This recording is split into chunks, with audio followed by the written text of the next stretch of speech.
Glad to have you with us from Kenan Stadium in Chapel Hill, North Carolina.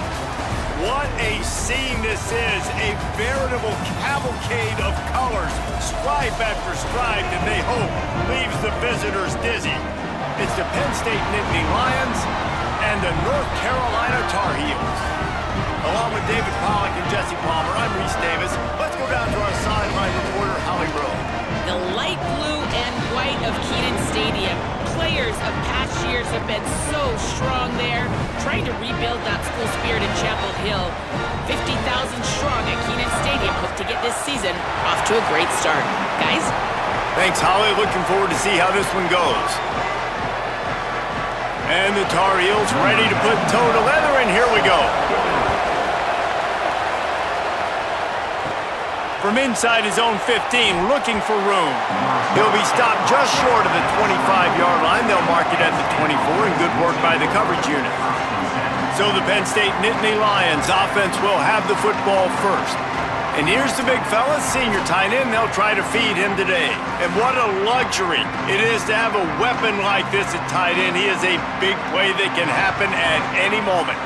And guys, we just know, and we kind of laugh about it. When we talk about this team, you know you're going to get a tight end. Like, you just know you're going to get a big, strong, athletic guy in matchups. It was no different watching tape this week. In this offense, they found a great one, not surprisingly, Palmer, because it seems like they do it every single year. And on offense, they're smart, right? I mean, it goes through the tight end. In the passing attack, that's oftentimes where the quarterback's going to be looking first, and we see that all the time. And so it's no surprise they've been able to reload this position and stock it up. You're going to see multiple tight ends in formations today, and they are going to attack this defense vertically down the field throwing.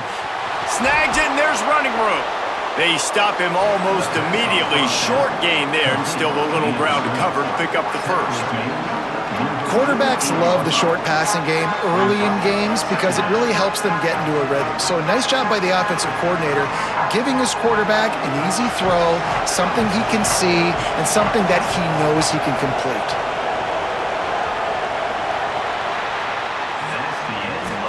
We've reached the end of the first quarter, and it has been a defensive battle, and the stats tell the tale so far.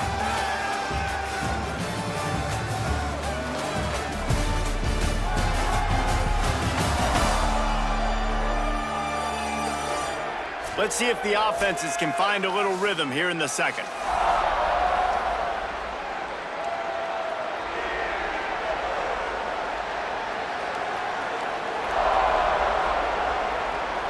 The Nittany Lions with myriad options after that big pickup on first down. Back to throw, it's Beck. Got it. They knock him down, but he's got enough to get it across the line and pick up the first down. Timeout taken here by the Nittany Lions. That'll be their first. They'll have 2 left to work with before the half. The Nittany Lions come to the line with a new set of downs.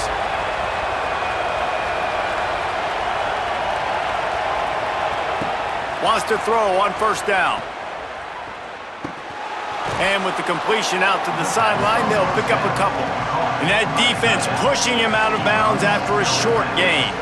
Well, it's a nice job by the tight end there. He's patient. He fights his way through all the traffic in the middle of the field, running that drag route, making it an easy completion for the quarterback. Picked up 5 on that last pass play. Now it's 2nd and 5. Back to throw, time running short in the half.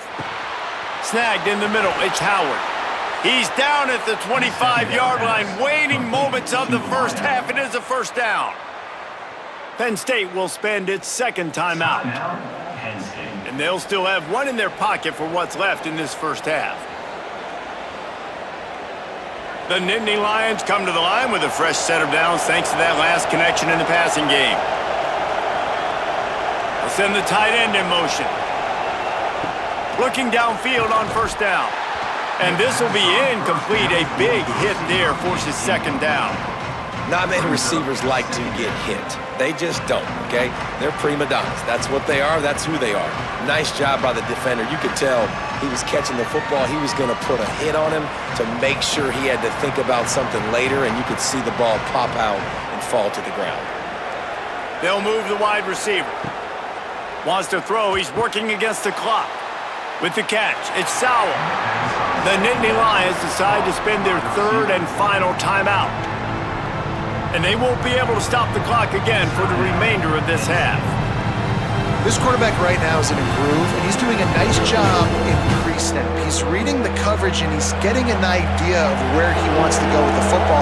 That's why the ball's coming out of his hands so quickly. That's why he seems like he's in a great rhythm right now. Punts it out of the air. That will be enough to move the chains and give them a first down in the red zone at the 14. Well, this offense knew coming into this game they wanted to try to attack the middle of the field in the passing game, and they're able to execute the in route there. The Nittany Lions go back to work after moving the chains through the air. They're in the red zone, and they'll pass it. Finds his big tight end. Good throwing catch. Takes it down to the 5 as the offense tries to cash in. Really good concept there to get things going and use the tight end early. Yeah, I mean, just such a great job on first down, setting up an easier second down. Understanding I don't always have to push the ball down the field, but see the tight end, make the throw. No, it's not a big gain, but makes life. Touchdown, Nittany Lions! Quick strike through the air for the score. Well, I don't know if there was a lot of question with respect to who that ball was going to be going to. This quarterback knows who his best playmaker is, and on the final play of the first half, he was looking him up. It wasn't going to be easy, but they were able to execute, get on the same page, score the touchdown, and they've got the lead.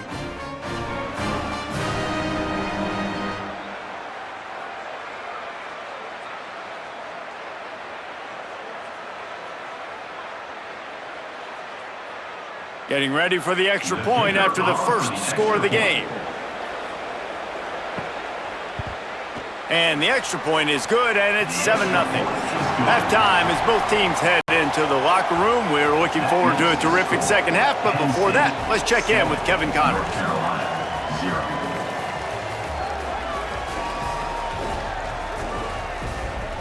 Thanks, guys. What a scene there in Chapel Hill. What a fine performance we've seen. And yes, football is a game of inches, but man, is that really the case when you consider the length of some of these possessions. Look, I'm not an analytics guy, but I do know this. The team that sustains drives and just moves the sticks might be the team that comes out on top today. And with that, let's send it back to the guys there on Stadium Drive at Keenan Memorial.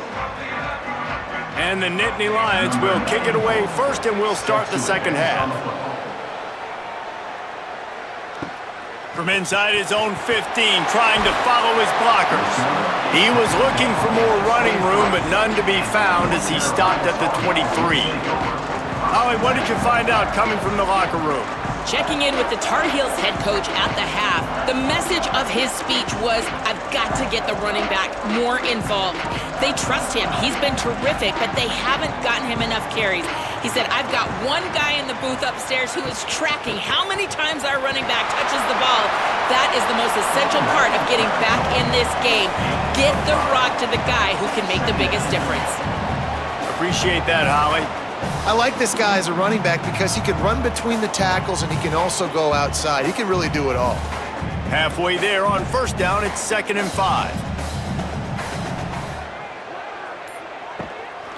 Right back to it. This time the defense was ready and they stop him in his tracks. And we knew the linebackers were the strength of this defense, but coming in the offense, man, they felt really good about their running back. And so far, man, it's been a fun matchup to watch, but advantage to these guys that have been filling gaps, scraping, getting to the football, making plays. This linebacker unit really held down this rushing attack that they usually hang their hat on. We've come to the end of the quarter, and it's Penn State on top.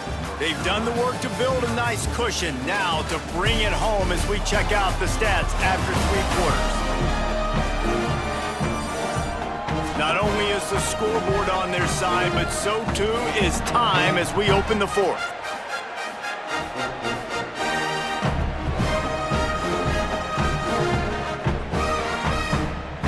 With the break, they had a little extra time to dial something up for this 3rd down play. Back to throw, it's Edwards. Looking left. And the deflection on third down. How big is that? Forces a fourth down. What a fantastic job by the defense that time, forcing the incompletion. They've got the lead late, setting up fourth down. Can they come up with one more stop? If they get it, they might win this game. Trailing by a possession, they need to keep the ball. They'll try to convert on fourth down.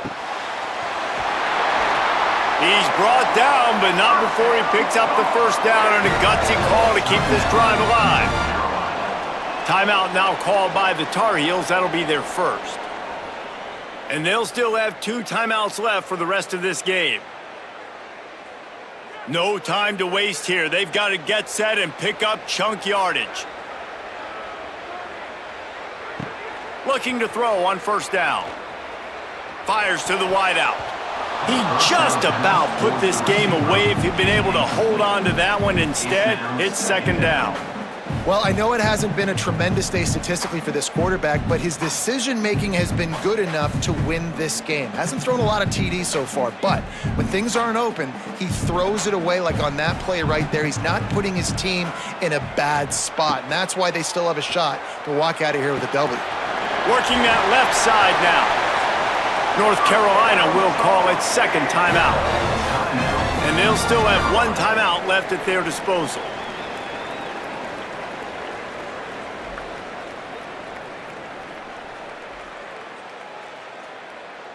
They've got to move quickly here. Still a chance, but they've got to force the ball down the field.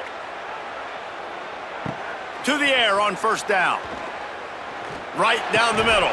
And it's incomplete. If you're going to take a hit like that, you might as well hang on to the ball.